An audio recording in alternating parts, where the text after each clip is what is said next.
Alright, so Sludgefist. The first thing you'll notice other than heroic is that we are sort of spread out around this whole area. So we have like mages kind of decided to go here, hunters are like here, I'm over here, boomkins are here with the shamans, melee come over here. It's we'll sort of figure something out. I might do some sort of loose assignment, but probably not. No. Um, so the pull starts same as heroic, nothing really different besides the positioning change. Alright, beast mode. Everyone's chained. See your partner. It's gonna be Boomkins, myself off. Avoid. And the reason why we spread out here is for stomp and shift. So everyone's out of the circle. These are a bit forgiving. You can honestly, like, I'm here, right? I can go pretty much to here and be safe. Definitely don't feel bad about experimenting with this on our first pulls. There's some room for overlap for sure. Now, let me head back a little bit actually as well. Every single time we have these, we understand where we're going, right? So in this case, melee have to understand that they don't go this way. Melee have to go this way, right? Because that's what makes sense. So just keep that in mind beforehand. There's no issues. There should be a plan for every single stomp. The first one's obviously super easy. Novaf's coming here is kind of troll, but it's okay. I always make space for him. And it's actually not that troll. I could also be standing a little bit further back. Now, chain slam targets the furthest back players, right? So what we have here is the boomkins are intentionally standing back to bait chain slam on themselves. Okay? So what this means, and we'll probably do the same, we'll have people baiting. It'll probably be Mark and someone else, but we'll see. What this means is that you will be standing back. If you're chained with our designated baiter, you go to them, unless you're the designated baiter and you're chained with pirate, in which case we'll go to pirate. Reason being that pirate needs to hit his things on this fight for us to progress smoothly. So it's better for him to be safely casting than it is otherwise. Okay. But yeah, we'll be baiting back. So it's four people per soak. Um, so it'll be the Boomkins and their partners, depending on how many we have in. Or I'll call someone else, but it'll be four people and it'll be fairly consistent as we go. Alright. So they get pulled in, nothing crazy here.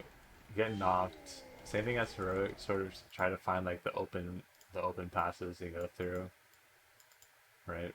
Rather than get hit into the stuff on the floor. But getting hit by stuff on the floor isn't that important. It's better just to avoid the rubble at all Make sure you know costs. who you're paired with, where you're going. High energy.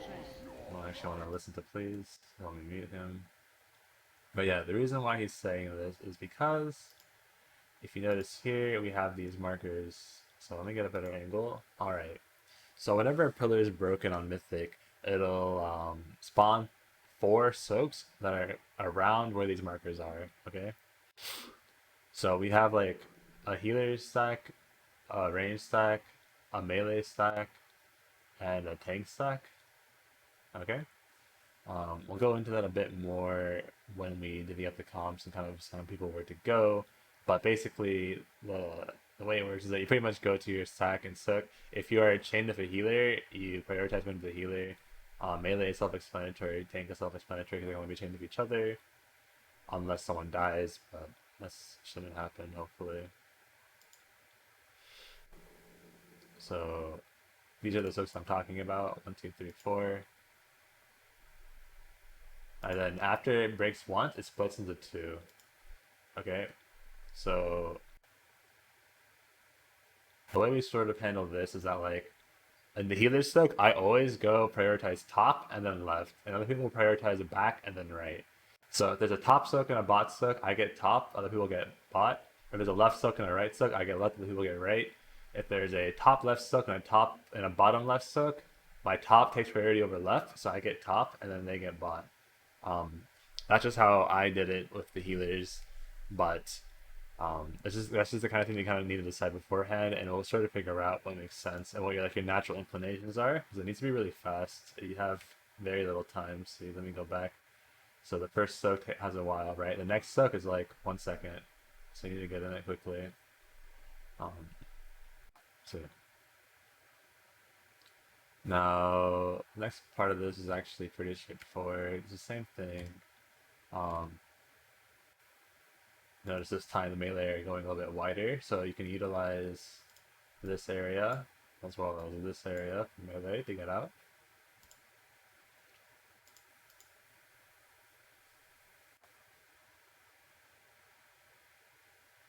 Okay, so once again, we're baiting the chain slam.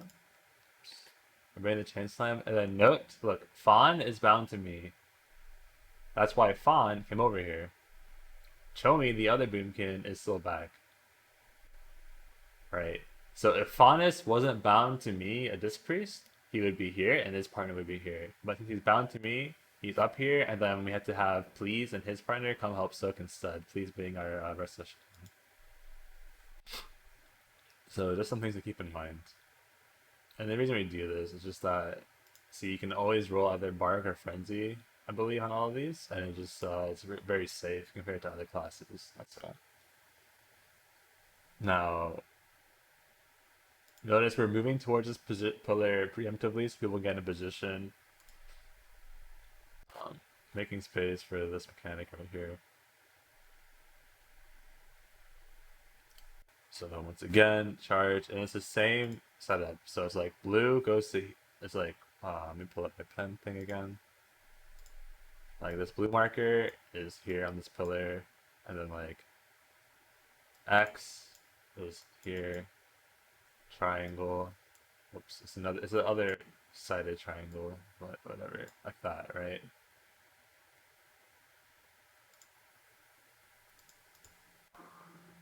Anyway, crash, damage. Now, same thing as before. See, it's front. I'm always going front. It's like, that's just what I do. I go front, priority, and I hit those. So we'll kind of just like figure out as we go. I don't want to do hard assignments too much. I think it's like I feel like people have a natural like instinct in regards to what they need to do, and it needs to be something you don't really think about. You kind of just like do it. So we'll let it sort of be figured out. And after a couple pulls, we can assign if there's issues. Anyway, so on this positioning, well, I'll wait for the chain slam, but notice that we're baiting. The boomkins, as always, are baiting a bit back.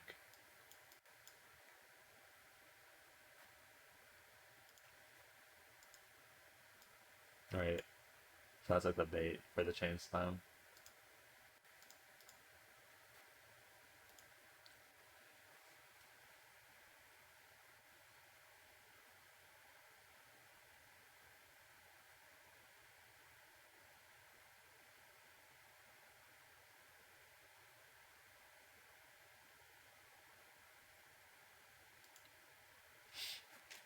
Although this one we did use hunters. So I think it depends. We'll might like map out like CDs and defenses for it for sure and see what makes sense. But you can also just have the boomkins do everyone. It mostly depends. At least the first two. On the third, it's different.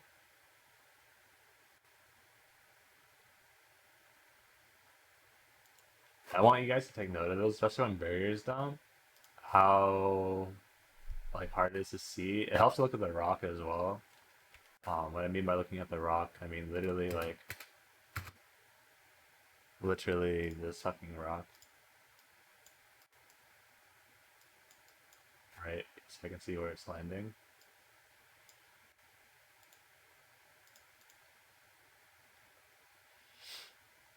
Now, there's also something else I want to show. I fucking like click random buttons sometimes.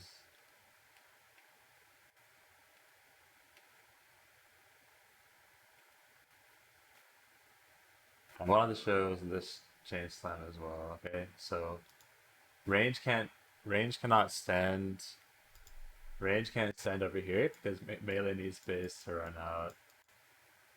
Let's keep that in mind. And this area is the melee area, generally.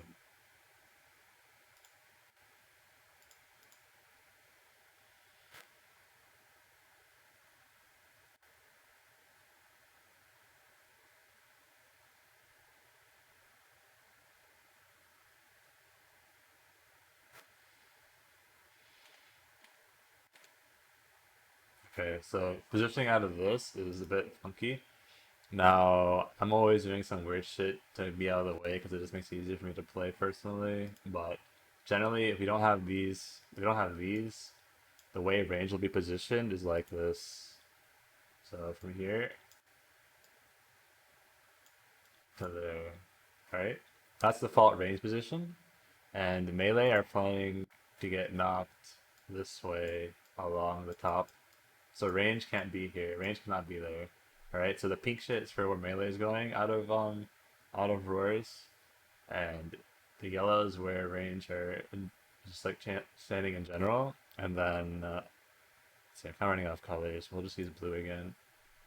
The chain slam baits will be like here. Okay. And these chain slam baits are a bit different. I'll explain when we get there. But yeah.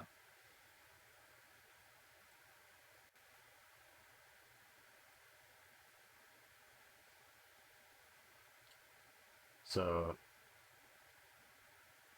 I think see here I think Daksha wanted to go this way, but I like think it's I don't want to go there. I wish she was like standing like behind me ish and I can stand up.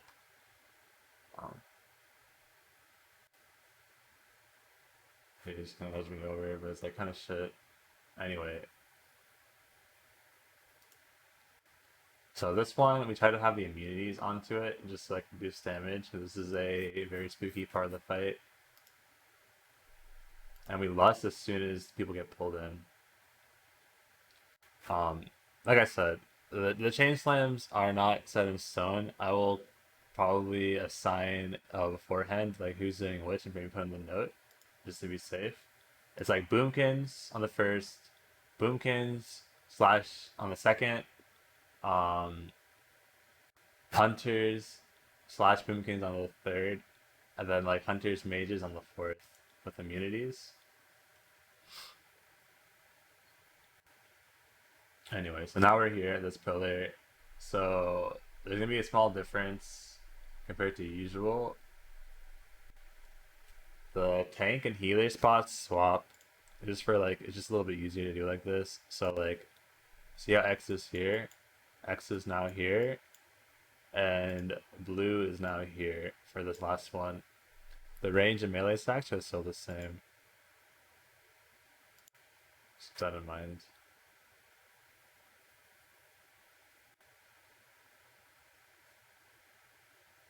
So I'm supposed to bury there, but I have to put on a fucking mouse cursor thing. That was really weird.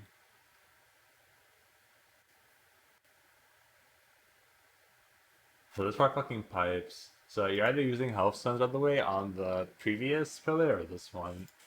Sort of depending on how much damage you're taking.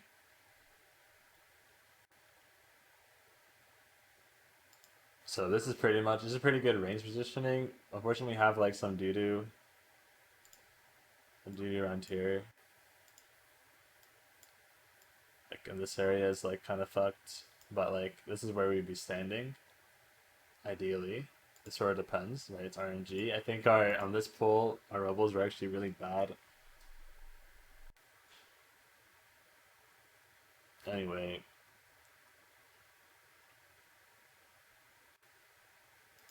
so melee range are going to, I'm just like use pink. So pink for melee are gonna be like here, and then range will be here, going all the way up to like the front and beyond.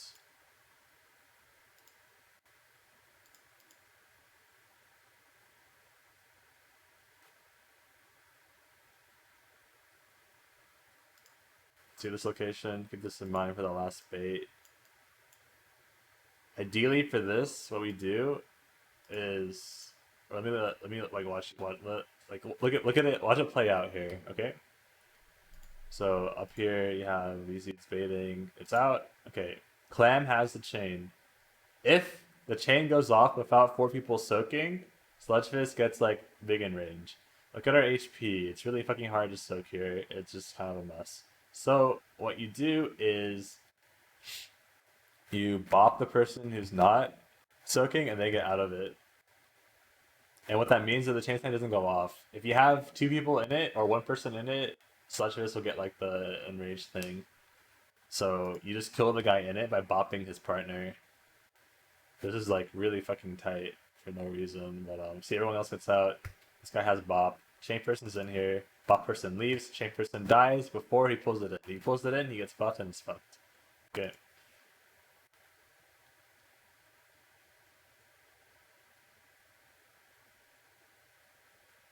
So I'm tilted on my mind, but whatever. We got the kill here. Once again, see, look how this is actually a better illustration of what I was trying to say before. Melee are. This is melee zone. This is range zone.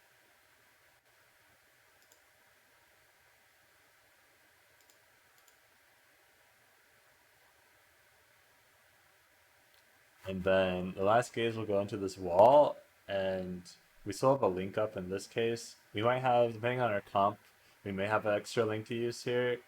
Ideally, we just kill before, but boom. And you just kind of stand in it, pop everything, everything defensive. But in all actuality, like what we plan to do here is have everything popped and rolling beforehand. Like we don't want to intentionally hold stuff for the last part. We want to use stuff so people don't have to die earlier. Because if you notice, we have like before that last slam, how many deaths do we have? Above 6. We have 6 deaths. So yeah. Anyways, in terms of like PI and some assignments, we'll probably just talk about that later in like a text sort of thing.